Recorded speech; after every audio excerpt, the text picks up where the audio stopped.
guys, what's happening? Welcome back to the channel. Welcome back to Aligned Plans.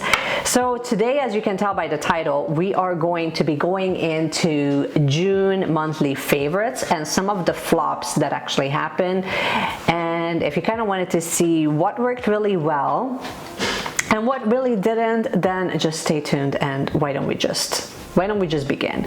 And before we begin, I wanted to kind of mention how this is actually set up in this video. I broke everything down into categories. So we have fountain pen inks, we have pens in general, we have decor and accessories, and planners or journals, and specifically just more talking about how I'm using them that was working really well for me. So it's not so much that I'm going to be introducing you obviously to a new planner at this point, because that's not happening. It's more just me changing the way that I'm using it. And then we're also going to talk about some of the flops that really didn't work out for me and why it didn't work out. Okay, let's begin first with like the most obvious. I have 4 fountain pen inks here that I've absolutely been loving for the month of June. First up, we have Lennon Toolbar's Mazzona T. You've heard me talk about this in previous videos. If you'd like, I'm happy to just insert a little swatcheroo of this one. It's honestly, it's like your perfect grayish brown, but grayish brown as in you're not going to have a trouble with reading it. You're not going to have really too much trouble with it. And if you don't want a black ink, this would be a really beautiful alternative. It reminds me actually of like overly steeped tea if you look at it, but I will show you guys a close-up in a moment.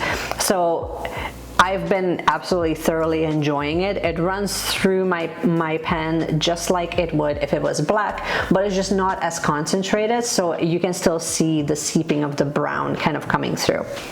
The next up is also no surprise to anyone. This is also from Lennon Toolbar. This is Ho Co Po or Aunt Tiger, and it does have a bit of shimmer, but if you kind of leave it alone, then really you're actually just more left with like this really beautiful mustard yellow color. And I don't know, like there's just something about this. It's not so much for really writing a lot with it. You definitely have to be careful with the type of pen that you kind of load it in, because it does shear out a bit within some of my finer tip pens. But when we're putting this into like a medium tip, or if I'm placing it into a pen that is still fine, you'll understand this in a second, but a pen that's more fine, but the tip is different, so the ink flow is different. So what I mean by that is I have 2 of the Kaweco Sports here, but the nib is completely different in each of them. So this one, as you can tell, is a stainless steel one, and this one is more of, I believe, brass tip. The brass tip pen has a significantly better ink flow than any of the silver or stainless steel. Isn't that funny? And it's the exact same pen, and both of them are also fine. So go figure. So just kind of keep that in mind, that you have to be careful with the type of pen that you kind of load it in, but nevertheless, it's really legible and it's a very beautiful color. Next up, we have no surprise to anyone. This is from Guitar Fountain Pen ink, and this is Orchestra Tangerine. Orchestra Tangerine, it has been just like a really beautiful pop of color that I've been really enjoying in most of my spreads. You can write with it very effortlessly, and it just adds like a hint of something different, which is kind of what I'm looking for spring and summer months. I'm definitely not looking for like the cool tone muted down colors that are very, you know, recognizable. I kind of wanted something a little bit different, so this would be right up your alley. And here is a little swatch, but again, I will be inserting an actual swatch a little bit later on as well. And the last ink that I wanted to mention, again, this will come as absolutely no surprise to any of you. This is, I have a rather large sample from a Pilot Irishizuku from Tsukiyo. It has made me fall in love with the brand so much so, well, besides just the simple fact that it is highly popular on YouTube, I wanted to try a lot more from the brand, so I'm currently in the middle of basically ordering more, because it's such a beautiful blue that you literally just can't go wrong. Again, swatches are coming up. Let's talk about pens for just a moment, and before I dive into fountain pens, I wanted to kind of talk about And give a little bit of a love, as per usual, to the Uni 1 pens. Uni 1 pens right now, the way that I'm using it, so basically the colors that I have, I'll just tell you which ones are working really well for me, and then we'll go on to what didn't actually work well.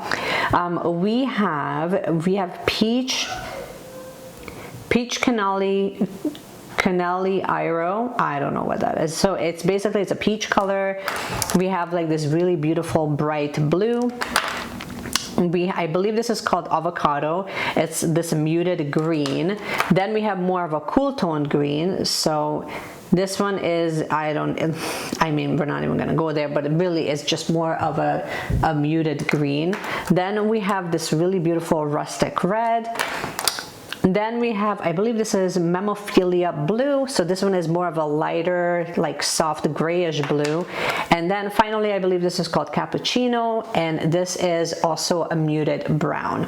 I will show you guys a swatch within a Hobonichi in case you're not familiar with them. The way I love actually using this is I don't actually use these for writing, and I don't use them in my Hobonichi. I actually end up using them in my VDS planner. So to kind of just show you, because I just used it like 20 minutes ago.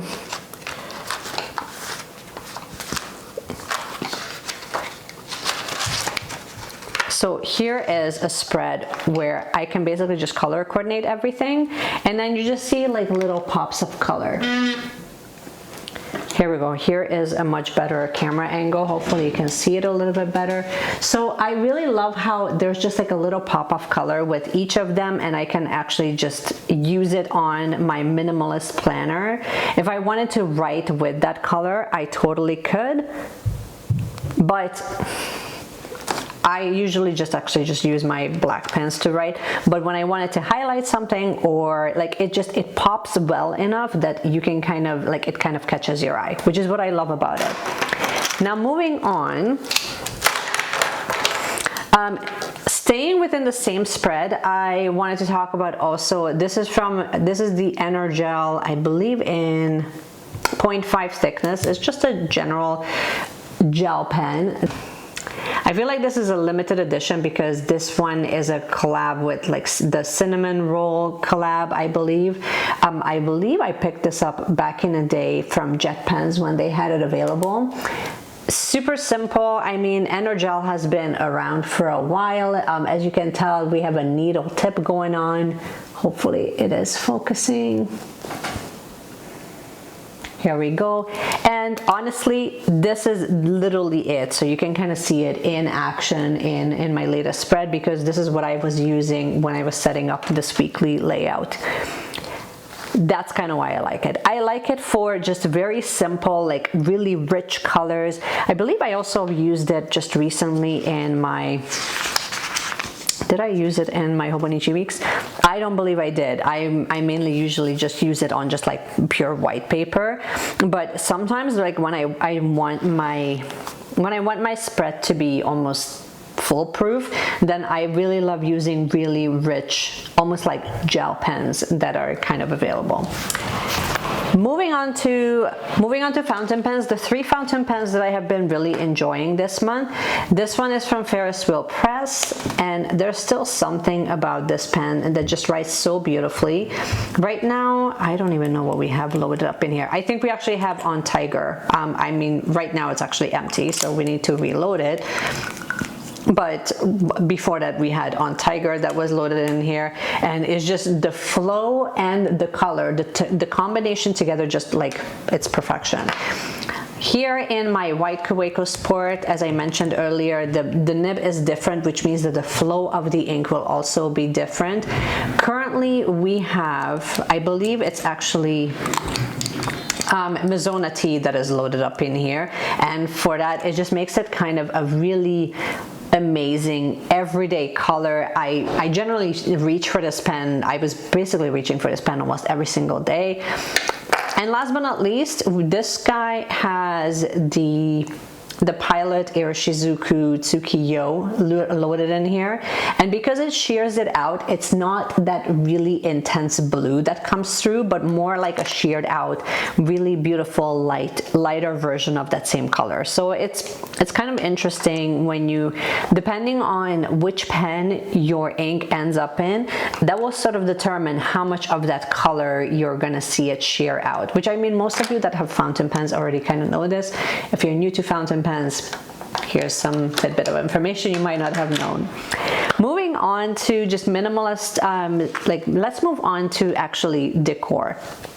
So with decor, I've been returning slowly and surely to my minimalist planner like decors. I do have a couple of spotlight stickers as well as a few dot stickers that I have from Cloth and Paper. It's sort of like an oldie and a goodie because you can't really go wrong with stickers that you get from Cloth and Paper. It's such a great quality that, you know what I mean, like it literally, I can put this in any of my planners and I know that it will stay put.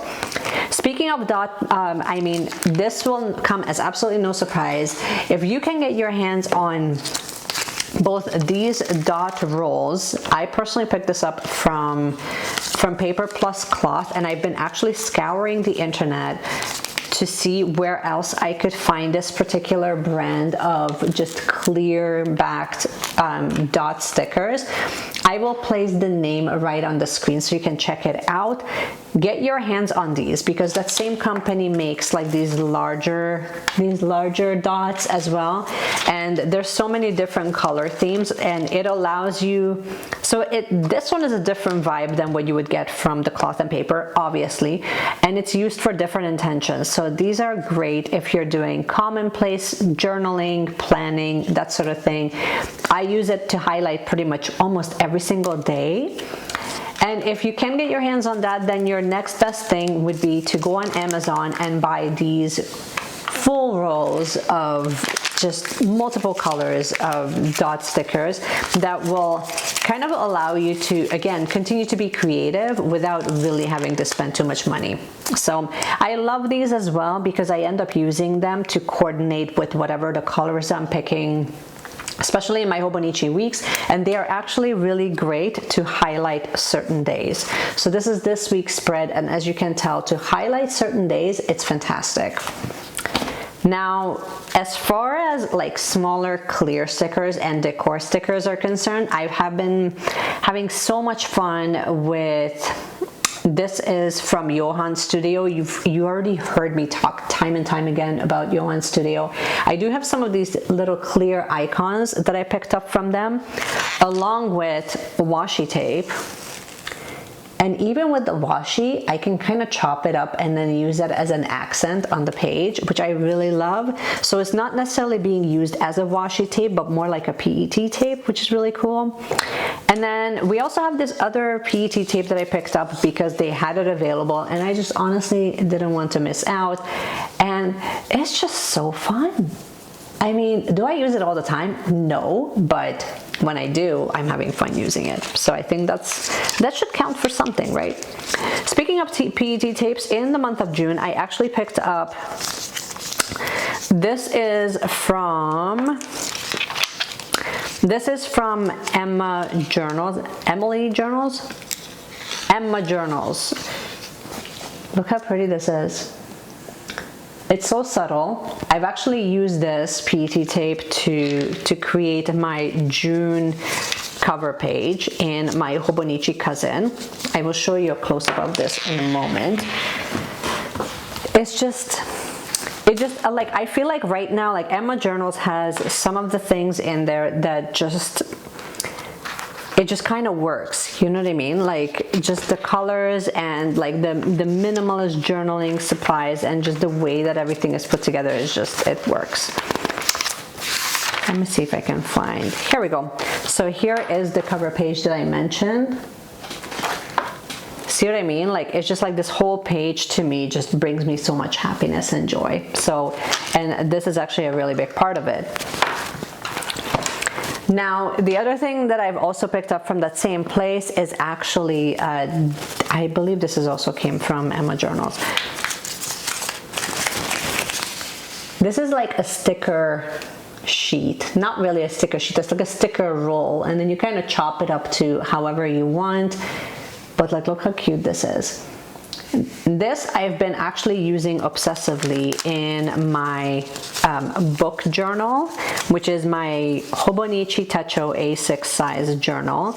And all you need is just like literally, all you need is a little bit.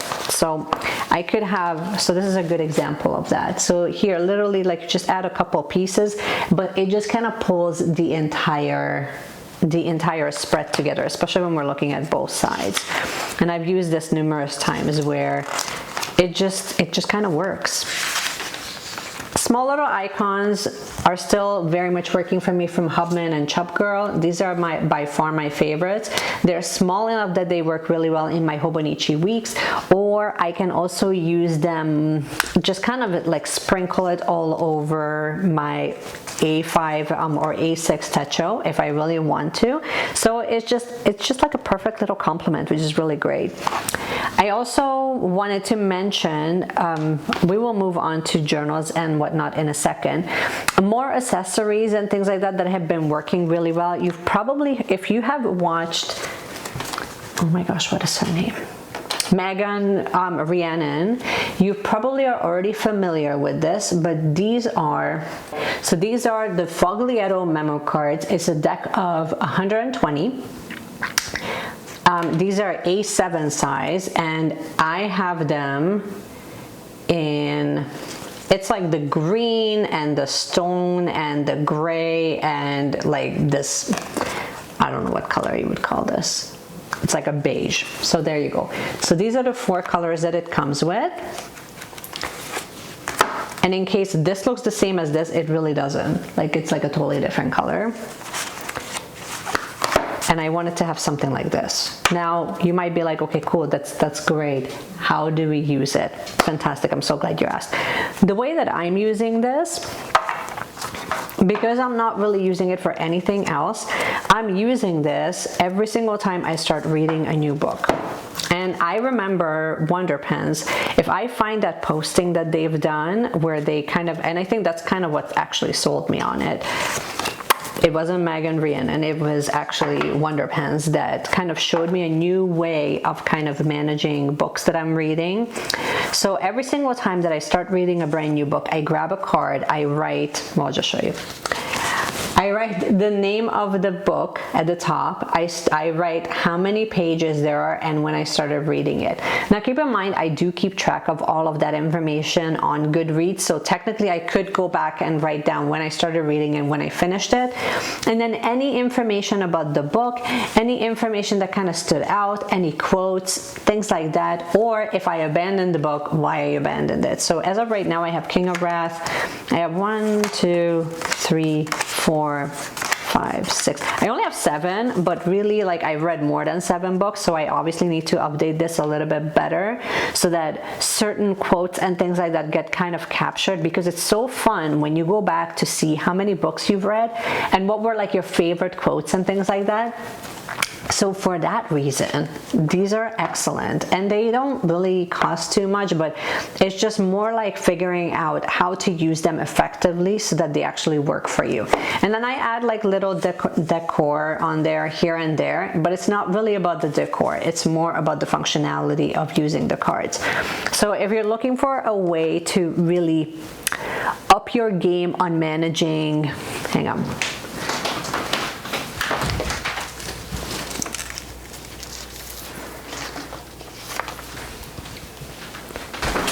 So if you wanted a new way of like managing like the books that you're reading, this would be definitely right up your alley.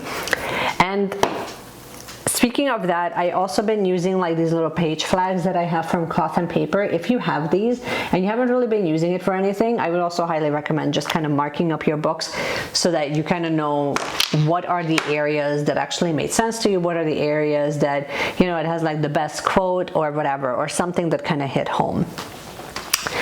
Now, let's talk about planners. Like, that's our next category. So we're going to talk briefly about planners and what has been working really well for the month, or how I'm using what I have. Let's talk about Hobonichi weeks for just a second. So you have probably seen me briefly talk about this in my mid-year kind of check-in of how things are really going with Hobonichi weeks. So up to this point, I was really using this more as a work planner, and it's fine as a work planner, but it's not great. If I wanted to include work as in anything I do online as well as clinic, it's not enough. It really isn't. And then on the other hand, my VDS planner was like too much for, like I had too many trackers and things like that for home. So I kind of just switched between the two. And right now this is my home planner and I'm using the VDS more as work and social media. So for this, I can have all the fun. I don't have to really limit anything as far as layouts are concerned. If I wanted to add decor, if I wanted to add color, I don't think I'm going to really change the layout, but I'm going to change the information that I'm keeping track of here. And then when I find that it's not enough information, then I kind of start doing the daily journaling or the daily planning here. So that's kind of like the big thing that is kind of changing with the Hobonichi weeks. There's a good chance that we're going to be buying a cover for this for next year, just so that it's like, you know, we bring it home.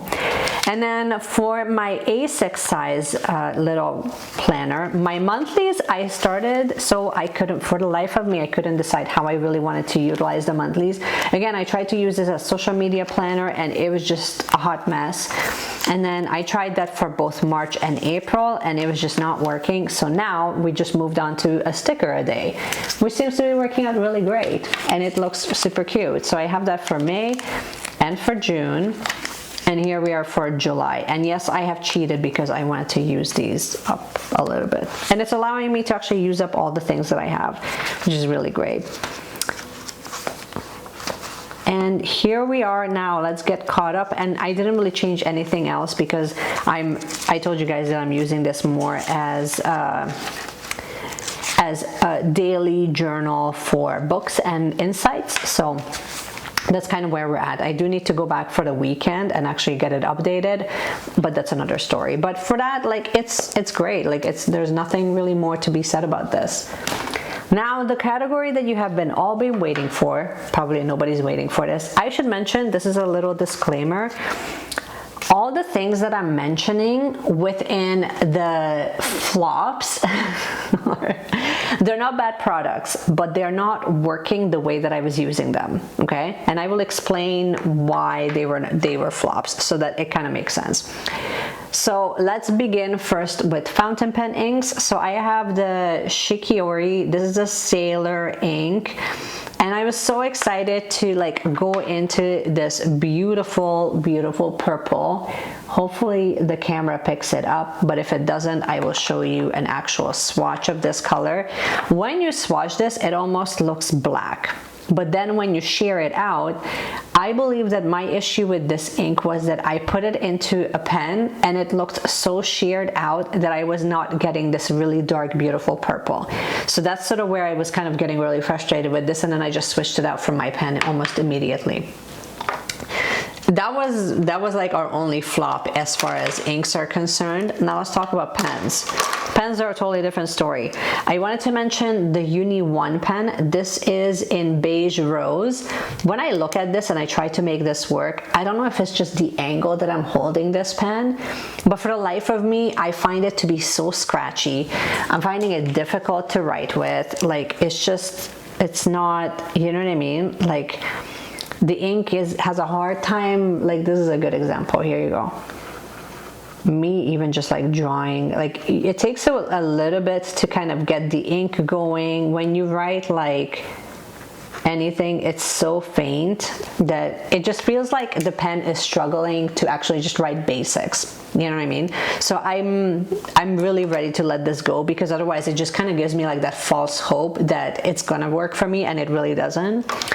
Next up, I wanted to mention this guy. I've had this for a little while. This is I originally got this from Cloth and Paper, and when you look at it, it's like the most beautiful color. Actually, in all fairness, I would expect this to be this color, right? Like, so beautiful. Okay, what's wrong with it? Because I can write with it very easily. What's wrong with it is that once this initial ink flow kind of dries up, then it skips. And it's so frustrating because it's such a beautiful color that I always want this level of intensity, and I just literally cannot get there. And I don't know why. So I'm ready to literally just throw them out.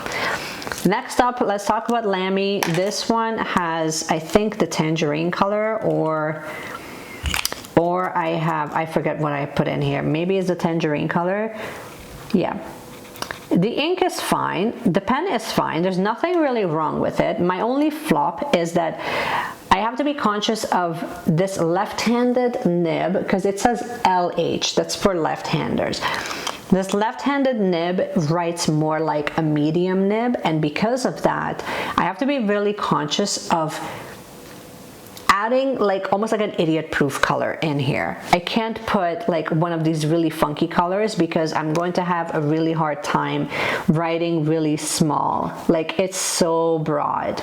You know what I mean? So I'm more just frustrated between the pen and the color that I chose for the pen, hence why I'm calling it a flop. Not really an epic fail, but because you can tell, like, the ink I love and I like the pen. It's a comfortable, like, it's comfortable hold. I like the nib, like, I like everything about it. I don't end up reaching for this because it's just the ink flows so obnoxiously sometimes from this pen that it's like really hard for me to like update something like any of the Hobonichi planners. You know what I mean? Like, it's hard for me to stay within those spaces because I'm not getting that fine tip.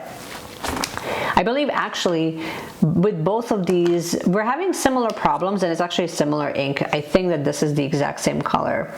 Yeah. This is also the tangerine color that I have. So obviously I don't have too much of an issue with this Midori fountain pen, the pen itself, but I'm finding I do have to be really careful of just kind of get it going. Like, I do have to kind of bounce the tip of the pen just a couple of times so that it kind of gets the ink flowing. And again, I kind of regret putting this ink in here because sometimes it ends up, it's a little bit finer than what we have with Lamy, but I find that like, it's like I have to put in something, again, very recognizable. I don't know, like the combo is just not working for me. I'm just finding it frustrating. Sometimes like I have to literally stop midway through the sentence just so that I can kind of continue on, because somehow like you need to kind of push down on the nib so that the flow kind of continues to go. So that's sort of like my only beef with it. Overall, like, they're all great pens except for these two. These two I need to actually just throw out. Let's talk about decor, because there were only like 3 fails in the decor category. First is the large drops. This one is from Maypaper Co. Nothing really wrong with it in general, except for the fact that it's way too big for my current planner, so I'm not going to use it. Like, I tried to use this larger drop in my VDS planner, and honestly, like, it's just so big and obnoxious that it's just like, it takes up too much space, so I know I'm not going to use it. Not really a fail, but it's just more like a flop. Let's talk about this. This I picked up from, I believe, from Paper Plus Cloth. This is one of the transfer stickers. It looks really cute, except I find it so frustrating to work with this particular sheet because the pictures kind of get broken up and then it looks all weird when I'm actually transferring it onto the page. Like, it never shows up as this clear, like, the way that you kind of see it all intact here. It always kind of comes out really patchy, so I don't really reach for this particular sheet because of that, even though I love the imagery. And the last one, this also came from the same haul, the Emma Stationery haul. I thought that I would totally love this coffee themed like strip. And again, guess what my issue is? It's huge. Like, look how thick this is and how much of the page it takes up. And no matter which planner or journal I add this into, unless I were to add it maybe into my traveler's notebook, I'm finding it so big that I can't really add this as like a little accent in any of my planners. Again, it's like new world problems, I get it. But I mean, but in all fairness, I wanted to point this out. because you might be looking at this thinking, oh my god, like that would be so cute and small, and it's like, it's so big, like look how much of the page it takes up. So just kind of keep that in mind when you're looking up stationery supplies, that some of it ends up being huge, and then you're going to be really limited as to where you can use this, especially when you like adding journaling accents and decor into your planner, which I do very, very often. So I kind of wanted to highlight that. Not that there's anything wrong with the product itself, but just the way I would use it, it doesn't make any sense. Okay, this is basically all I have for you. This is all I wanted to share with you. I hope that you guys have enjoyed this video. If you did, you can give it a thumbs up. You can also subscribe. And before you do any of that, here is your question of the day. Highlight at least one thing that you couldn't live without for the month of June. What really rocked your world within the planning and journaling and stationery community? I would really would love to know. And yeah, this could be fountain pens, this could be ink, this could be like any of your decor pieces, whatever it is, whatever category you're in, it's totally cool. Just let me know in the comment section below. And in the meanwhile, just keep planning, keep journaling, keep doing all of the things. And I cannot wait to see you in my next video. Bye.